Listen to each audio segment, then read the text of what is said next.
I set myself a task to write the Hello World program using an 8086 microprocessor and write this code in EPROM.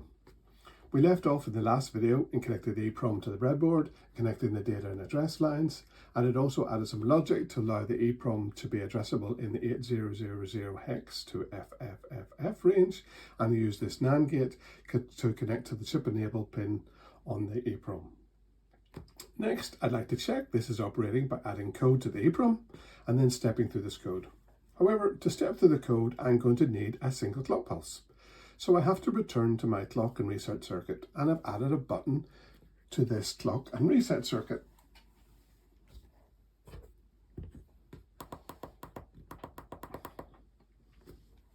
However, when you click a button, it's a mechanical device and the two contacts can bounce and not close in one operation. And so this could generate multiple clock pulses. But I need to generate a clean clock signal.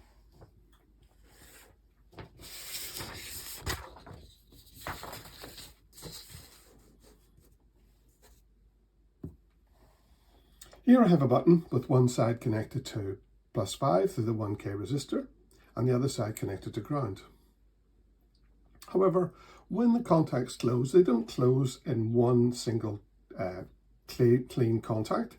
They can actually bounce and generate multiple pulses. So I need to generate a clean clock signal. And to do that, I'm going to use a 555 timer.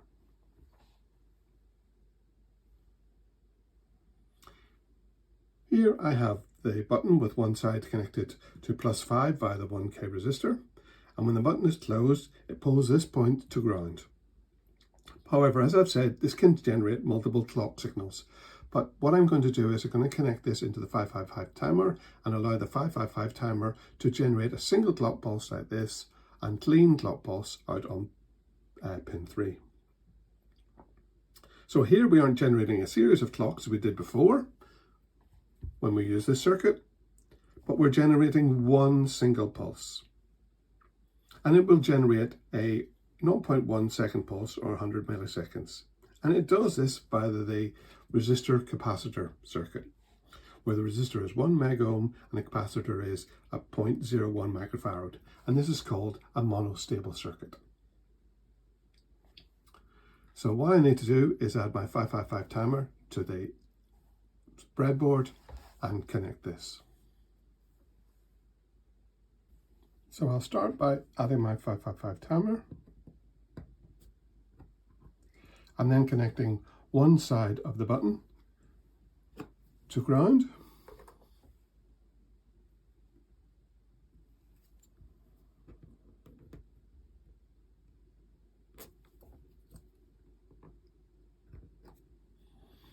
The other side of the button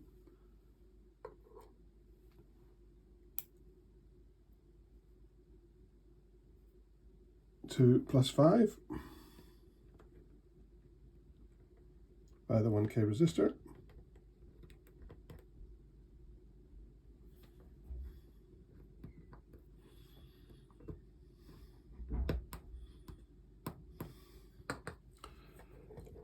Connect that then to pin 2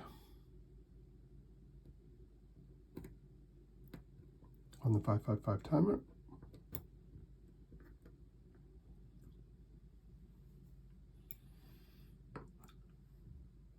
Connect +5 to pin 8.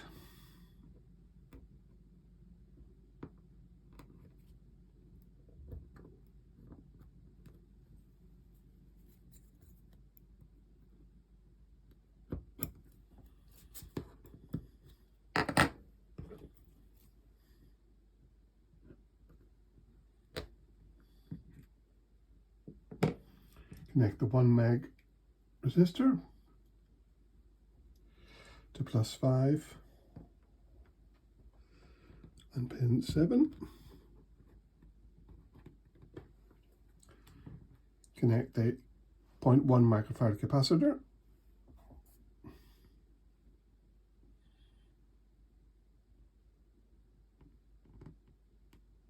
between ground and pin 6.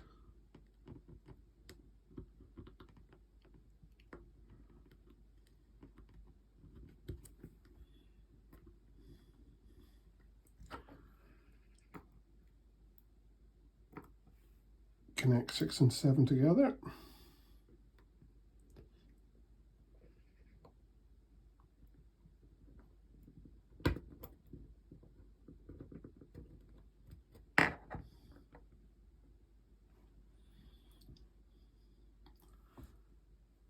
And that would complete the circuit. But obviously we can't see what's happening, so I'll need to connect a LED to the pin 3 so we can light this LED, and a current limiting resistor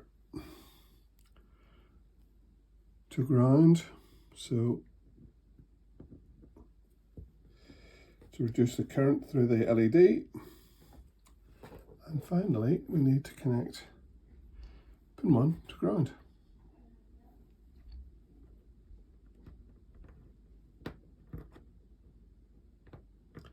And that provides the power to the 555. And now if we connect this to +5 volts, here we have our original clock signal generating the clocks, but now if we click this button, it just generates one pulse of 0.1 second. We can then use this output from pin 3 to connect to our clock, and then by clicking we can generate a single clock pulse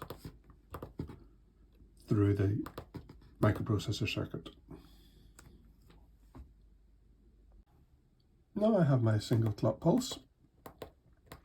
I can single step through by using this single pulse if I connect it to my main board. So first I need to connect the positive rail,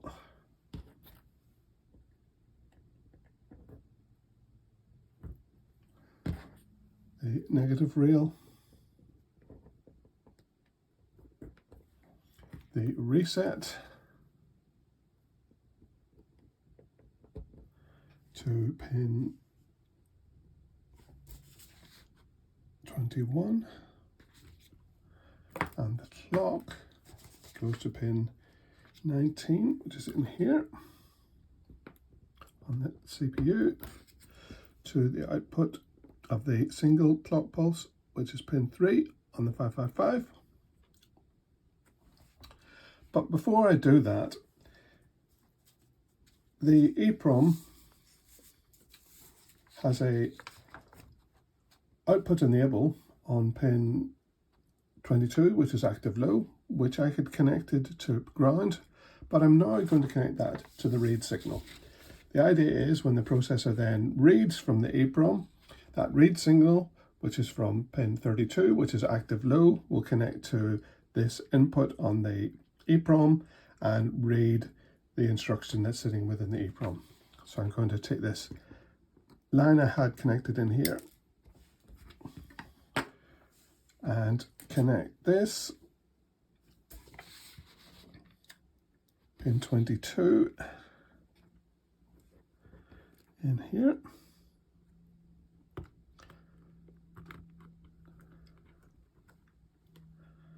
and connect that through to the read signal on the EPROM, or on the 8086 microprocessor.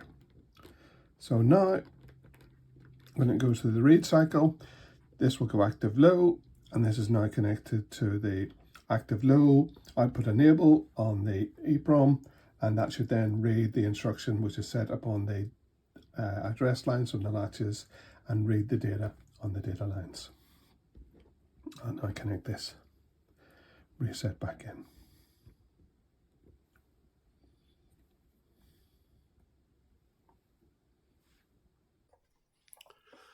Now that I've added a single clock pulse circuit, I can add this and step through the 8086 one step at a time and see how the 8086 is operating.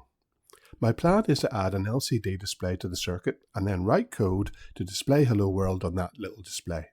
But first I want to check the circuit with its latches, its NAND, and newly added read line works as expected. So to test the circuit, I need to write a short program and load that into the EPROM, then start the 8086 and check that the circuit is operational. So my first code is going to be very simple, just to test the circuit operation. The 8086 has internal registers, which I'll go into later, but for the moment let's just consider one of the registers in the 8086.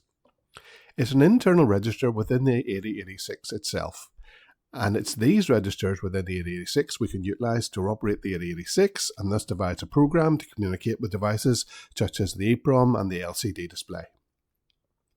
The register we're going to work with is the AX register. It's a 16-bit register, and we can communicate with this AX register by adding values to it. One of the key features of the 16-bit internal registers is that we can use them with 16-bit values or with 8-bit values. So it can be divided into a high 8 bits and a low 8 bits. So we have the AH and the AL, where AH is the high 8 bits and AL is the low 8 bits. So for my test code, I'm just going to write 3 lines. Move AL, move AH, and add AL. The first instruction, move AL, will move the value 20 into the register AL. The next instruction, move AH, is moving 60 into the AH register. And finally, AL is adding 12 to what's already in the AL register. So the value should then be 32. I'm just going to write these so we can test that the circuit works and we can look at whether it's reading those values. These move and add instructions are called 8086 assembler, but they're given machine code values. So where we looked at the no operation instruction at the start of the series, where the no op instruction is given the machine code 90 hex, we have hex machine code values for the move and add instructions similarly.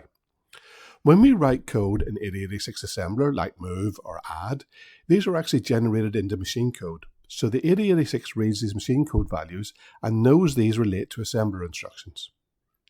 Again, where we said the machine code for no operation was 90 hex, the machine code for move AX is actually B0. For move AH, it's B4, and for add, it's 04. So we need to write these values into the EPROM. So what we need to do is create a binary file. And we can then write these into this binary file, load that binary file into the EPROM, and then start the 8086 to read from the EPROM.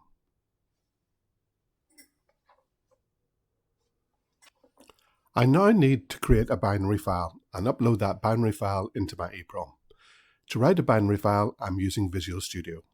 You can get this Microsoft application by downloading it from Microsoft. Here I've gone into my browser and put in Visual Studio Community 2022, and here you can see you can get Visual Studio 2022 Community Edition and you can do the downloads. I'm using 2022, I think maybe 2023 is out, but I'm still using the old version 2022. Here you'll see where I've installed it. It's got a raft of various applications with where you've got ASP.NET, you've got some desktop and mobile, you've got Azure, but all I've selected is just this piece. So although it's got all these other raft of applications you can download and programming languages, etc., I'm just using this. So I've only ticked this one for more specifically Windows Forms. So I'm just going to use this part of it. Once you start Visual Studio, it's displayed as this. I'm just going to select File, New, Project, and it comes up with Create a New Project. And these are the various projects you can actually choose and you can scroll through them. The ones I'm looking at is Windows Forms app. This one is in VB and this one here is in C#. I'm going to keep it in Visual Basic as it's far simpler and probably easier for you guys to know. It's already selected that as my default Windows Forms app. So I've already got this selected, but you would just select that. Click Next and it's asking for a name. I'm going to write it as binary file.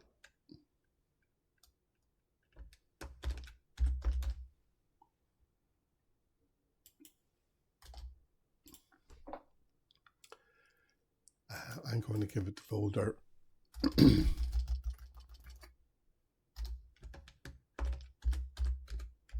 binary file.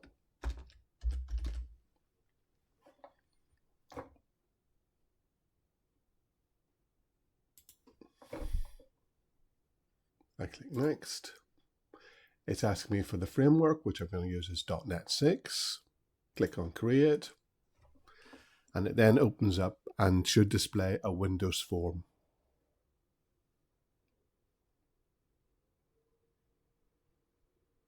So this is the default form or the Windows app whenever you would start it. And what I'm going to do is I'm going to select a button. And instead of it saying button 1, I'm going to go down here and change the text on it to say create file. If I double click on that, it takes you to the code. And here I'm going to paste in my code. So this very first command, dim new file, that's basically saying create something called new file, and it's giving it this file name here. So it's creating the file name here, and I'm going to put it in this folder C, binary files, folder 8086 within that, and it's going to be called ROM 8086.bin. So that's just creating the file name. You then need a writer to write the information to.